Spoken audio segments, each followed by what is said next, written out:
प्रिय कैडेट्स, आप सभी को मेरा नमस्कार। आज दिनांक 11 फरवरी 2021। आज के दिन हम 10वीं कक्षा के अंतर्गत पूरक पाठ्य पुस्तक से जो है रिवीजन के तौर पर फिर से अध्ययन करेंगे। मेरे प्रिय कैडेट्स, आप सभी 10वीं कक्षा के प्री बोर्ड एग्ज़ाम जो है अच्छी तरह से तैयारी कर जो है परीक्षाओं को लिखिए, क्योंकि कल जो है वार्षिक परीक्षाओं में आपको इससे जो है मदद मिलेगी।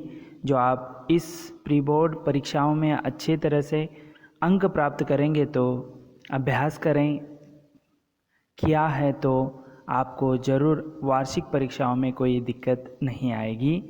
हिंदी के अंतर्गत जो है आप व्याकरण भाग में जो है ज़्यादा ध्यान देना तथा अभ्यास जो है प्रयास जो है कीजिएगा, क्योंकि प्रश्न पत्रिका में जो है आप देख सकते हैं बहुविकल्पीय प्रश्न होने के कारण 4 वहाँ पर ऑप्शन होंगे, विकल्प होंगे, जो है सही उत्तर लिखना अनिवार्य है।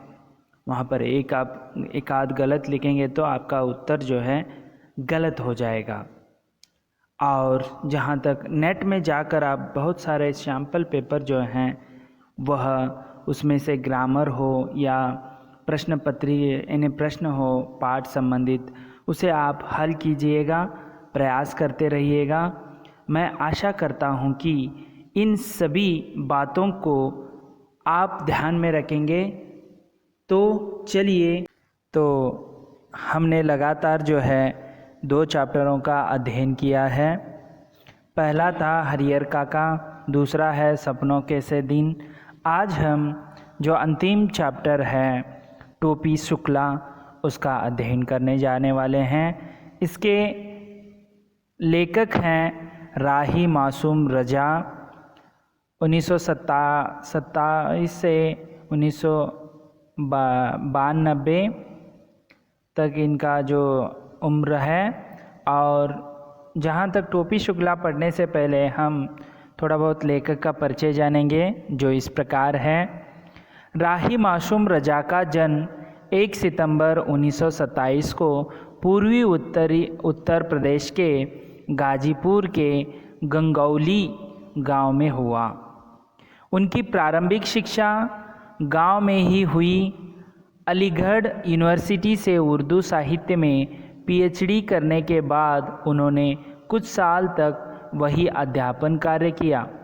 फिर वे मुंबई चले गए, जहां सैकड़ों फिल्मों की पटकथा, संवाद और गीत लिखे।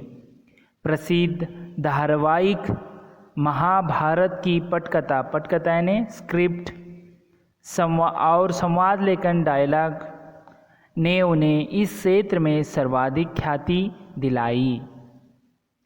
राही मासूम रजा एक ऐसे कवि कथाकार थे जिनके लिए भारतीयता आदमियत का पर्याय रही। इनके पूरे लेखन में आम हिंदुस्तानी की पीड़ा, दुख दर्द, उसकी संघर्ष क्षमता की अभिव्यक्ति है। राही ने जनता को बांटने वाली शक्तियों, राजनीतिक दलों, व्यक्तियों, संस्थाओं का खुला विरोध किया। इन्होंने संकीर्णताओं और अंधविश्वासों, धर्म और राजनीति के स्वार्थी गठजोड़ आदि को भी बेनकाब किया, उजागर किया। बेनकाब यानी राही मासूम रजा की प्रमुख कृतियां हैं आधा गांव, टोपी शुक्ला, हिम्मत जौनपुरी, कटरा भी, आरजू, असंतोष के दिन, नीम का पेड़, सभी हिंदी उपन्यास हैं। यह मोहब्बत के सिवा उर्दू उपन्यास, मैं एक फेरी वाला कविता संग्रह है। नया साल, मौजे गुल, मौजे सबा, रस्के, मैं, अजनबी शहर, अजनबी रास्ते, सभी उर्दू कविता संग्रह हैं। और यहाँ पर एक अक्षर का जो है रह गया है, उसे हम देखेंगे। अजनबी रास्ते होने के बाद जो है 18, ठीक है, 1857 हिंदी उर्दू महाकाव्य और छोटे आदमी की बड़ी कहानी, यह एक जीवनी है उनके ऊपर। राही का निधन 15 मार्च 1992 में हुआ है। तो चलिए, इनका जो संक्षिप्त परिचय हमने देखा। अब हम जो टोपी शुक्ला, यहाँ पर टोपी शुक्ला जो शीर्षक है, इसे राही मासूम रजा ने लिखा है। इसके अंतर्गत जो है एक टोपी शुक्ला और इप्पन की जो है यहाँ पर उन दोनों की मित्रता और वे किस तरह घुल मिल कर रह रहे हैं। इप्पन का परिवार के बारे में यहाँ पर 2 लोग हैं यहाँ पर, एक टोपी शुक्ला और दूसरा है इप्पन। दोनों अलग अलग धर्म के हैं और एक दूसरे से वह बहुत जो मित्रता थी।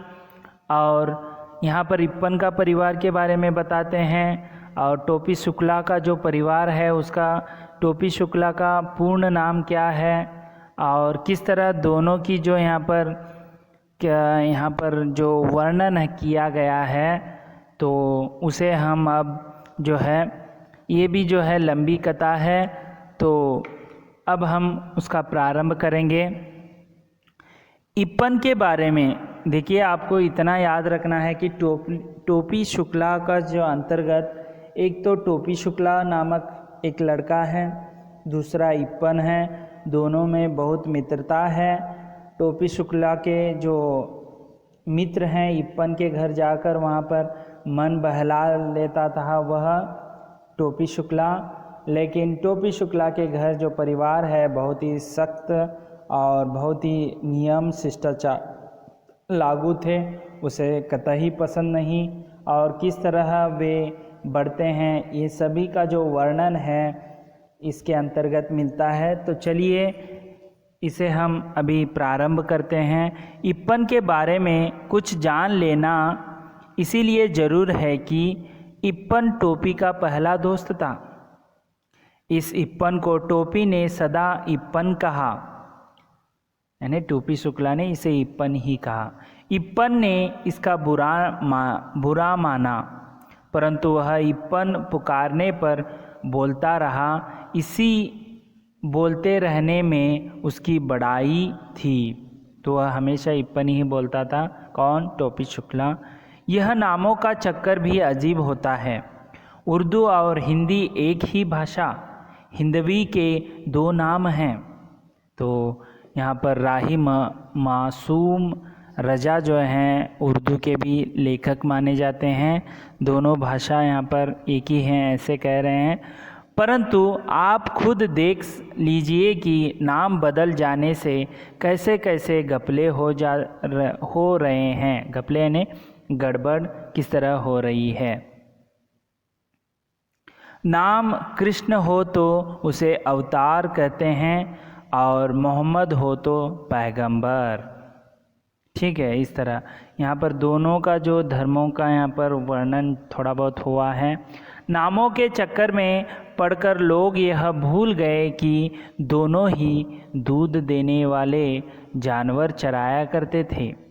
तो यहाँ पर लेखक बता रहे हैं कि दोनों भी जो हैं महान जो हस्ती, वह दूध देने वाले जानवरों को चराया करते थे।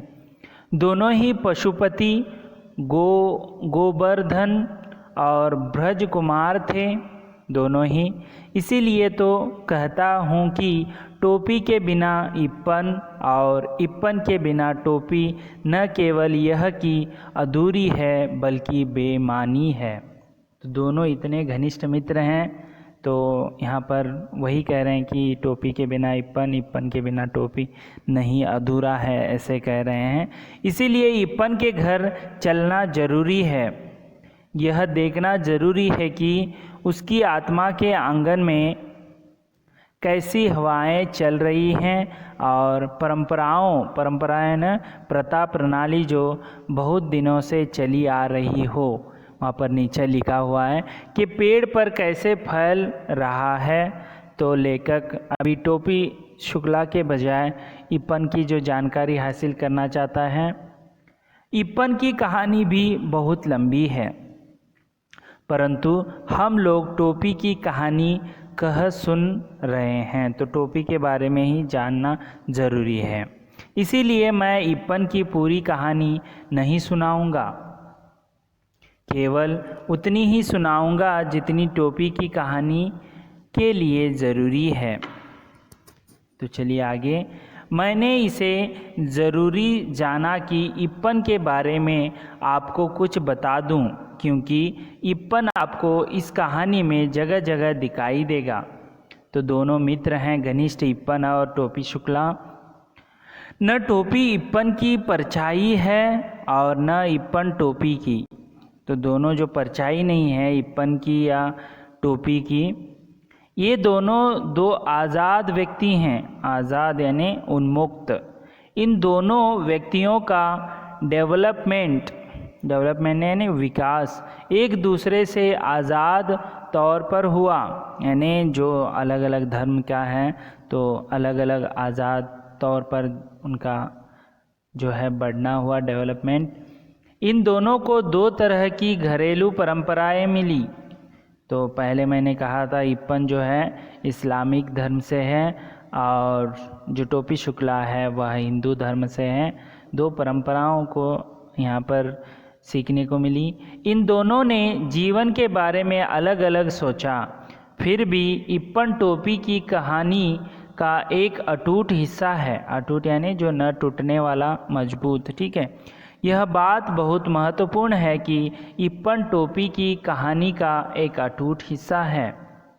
तो अटूट हिस्सा जो है, मैं हिंदू मुस्लिम भाई भाई की बात नहीं कर रहा हूँ। तो लेखक बता रहे हैं कि यहाँ पर मैंने इप्पन और जो टोपी शुक्ला की बताकर बात को हिंदू मुस्लिम भाई भाई ऐसे कुछ नहीं पढ़ा रहा हूँ, बातें नहीं बता रहा हूँ। मैं यह बेवकूफ़ी क्यों करूँ, यह पागलपन क्यों करूँ मैं? क्या मैं रोज़ अपने बड़े या छोटे भाई से यह कहता हूँ कि हम दोनों भाई भाई हैं? तो देखिए, छोटे भाई बड़े भाई हो, हमेशा उसे नाम लेना या आदर से बात करना उतना ही करते हैं, लेकिन हर रोज़ जो है हम भाई भाई हैं ऐसे तो नहीं कहते। यदि मैं नहीं कहता तो क्या आप कहते हैं? हिंदू मुसलमान अगर भाई भाई हैं तो कहने की ज़रूरत नहीं, यदि नहीं है तो कहने से क्या फ़र्क पड़ेगा? जो है नहीं है तो ठीक है कह लो, उससे फ़र्क कुछ नहीं पड़ने वाला। मुझे कोई चुनाव तो लड़ना नहीं है, तो चुनाव जो राजनीतिक जो नेताएं हैं ऐसे भड़कालू भाषण को जो है विषय बनाकर जो है वोट बैंक को हथियाते हैं। मैं तो एक कथाकार हूँ और एक कथा सुना रहा हूँ।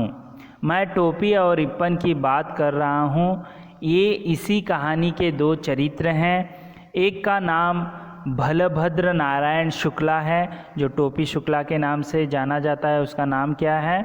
बलभद्र नारायण शुक्ला है। और दूसरे का नाम सैयद सरगाम मुर्तुजा। एक को टोपी कहा गया और दूसरे को इप्पन। तो आपको यह कहानी की जो है बात समझ में आई होगी। पहले तो टोपी शुक्ला जो है राही मासूम रजा ने लिखा है। यहाँ पर मुख्य रूप से एक तो टोपी शुक्ला जिसका पूर्ण नाम था बलभद्र नारायण शुक्ला, और दूसरा है इप्पन, उसका पूर्ण नाम है सैयद जरगाम मुर्तुजा। तो इन सभी का जो यहाँ पर दो जनों का वर्णन यहाँ पर मिलता है। तो लेखक वही कह रहे हैं कि इप्पन का परिवार हो या जो टोपी शुक्ला के परिवार हो, दोनों का यहाँ पर महत्व को दर्शाया गया है। और यहाँ पर लेखक ये भी कह रहे हैं कि इन दोनों को जो बताकर जो है हिंदू मुस्लिम के जो जैसे महान जो है, हाँ मैं कोई राजनेता नहीं हूँ जो दोनों विषय को मैं आगे बढ़ाऊँ, केवल यहाँ पर जो है कहानी उन्होंने बताने की कोशिश की है। तो इस तरह जो है आज हमने जो टोपी शुक्ला के अंतर्गत जो लेखक बता रहे हैं कि इप्पन की कहानी, जो संक्षिप्त कहानी बता रहे हैं, जो एक अटूट जो संबंध है इस टोपी शुक्ला के अंतर्गत, वह एक मित्र भी है।